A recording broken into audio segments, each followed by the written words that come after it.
Hello everyone. तो आज हम CISR नेट 2012 जून में पूछे गए लीनियर अलजेब्रा का क्वेश्चन करेंगे, जो कहता है कि let n B a non zero 3x3 matrix. यहाँ पे 3x3 मैट्रिक्स है जो कि नॉन जीरो है, ठीक है, with the property n square zero. ऐसा ही सिमिलर क्वेश्चन 2011 में पूछा गया था, जिसमें बोला गया था n Q equal to zero, ठीक है। तो सेम अप्रोच हम यहाँ पे भी लगाएंगे, सेम अप्रोच हम क्या करेंगे यहाँ पे भी लगाएंगे, ठीक है। तो ये अगर एनिहिलेटिंग पॉलिनोमियल है हमारा n square equal to zero, ठीक है। सॉल्यूशन,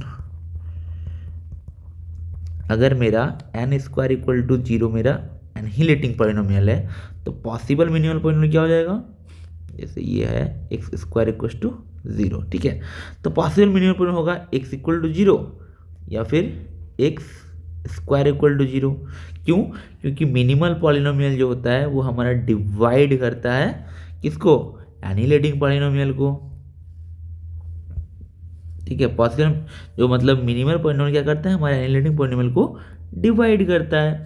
इसलिए हम लोग क्या बोल सकते हैं कि या तो ये मिनिमल पॉलिनोमियल होगा या तो ये मिनिमल पॉलिनोमियल होगा। लेकिन बोला गया हमारा मैट्रिक्स n जो है वो नॉन जीरो मैट्रिक्स है, ठीक है। तो ये नहीं होगा। क्यों? क्योंकि अगर ये हमारा मिनिमल पॉलिनोमियल है तो हमारा मैट्रिक्स सेटिस्फाई करेगा इसको, that is n equals to zero. लेकिन ये तो हो नहीं सकता क्योंकि हमारा नॉन जीरो मैट्रिक्स है। इसका मतलब हमारा मिनिमल पॉलिनोमियल जो हो जाएगा वो हो जाएगा x square equals to zero. तो हमारा जो मैट्रिक्स है n, उस n मैट्रिक्स से कॉरेस्पॉन्डिंग हमारा minimal polynomial x square equal to zero है। इसका मतलब यहाँ से हमारा पता चल रहा है कि हमारा मैट्रिक्स n के जो आइगन वैल्यूज़ हैं, क्योंकि 3x3 के हैं, तो वो 0 0 0 है। क्यों? क्योंकि हमें पता है कि किसी भी मैट्रिक्स A, कोई मैट्रिक्स A दिया हुआ है अगर, तो उस मैट्रिक्स के जितने भी रूट्स होते हैं वो हमारा मिनिमल पॉलिनोमियल कंटेन करता है, ठीक है। तो यहाँ पे मिनिमल पॉलिनोमियल क्या है हमारे, अगर इसको देखें हम लोग, तो ये x माइनस जीरो का स्क्वायर इक्वल्स टू जीरो है, तो ऑनली रूट जीरो है। इसलिए हमारा minimal polynomial x minus zero equal to zero होने के कारण हमारा n जो मैट्रिक्स है उसका कैरेक्टरिस्टिक्स पॉलिनोमियल हो जाएगा कैरेक्टरिस्टिक्स पॉलिनोमियल हो जाएगा हमारा x minus zero to power 3 equals to zero, और मिनिमल हो जाएगा x minus zero t square equal to zero, ठीक है। अब हम लोग ऑप्शंस पर दे जाते हैं, ठीक है।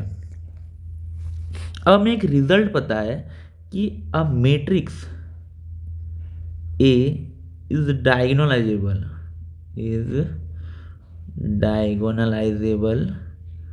if and only if its minimal polynomial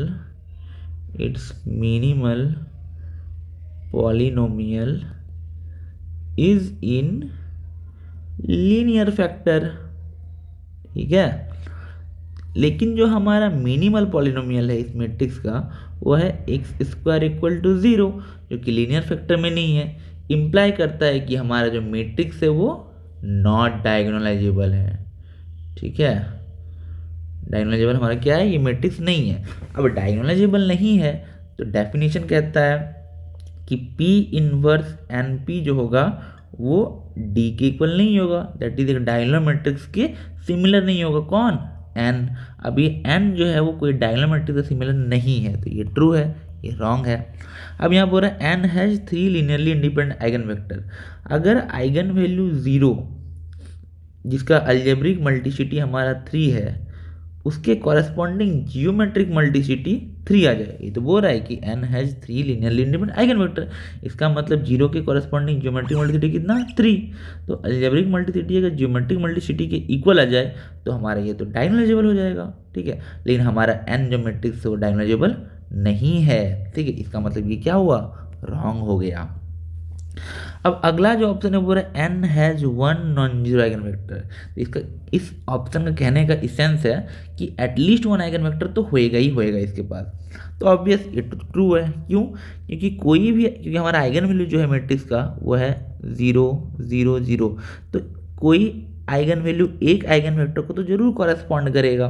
तो इसलिए ये ट्रू है और ये ट्रू है। That's it, thank you.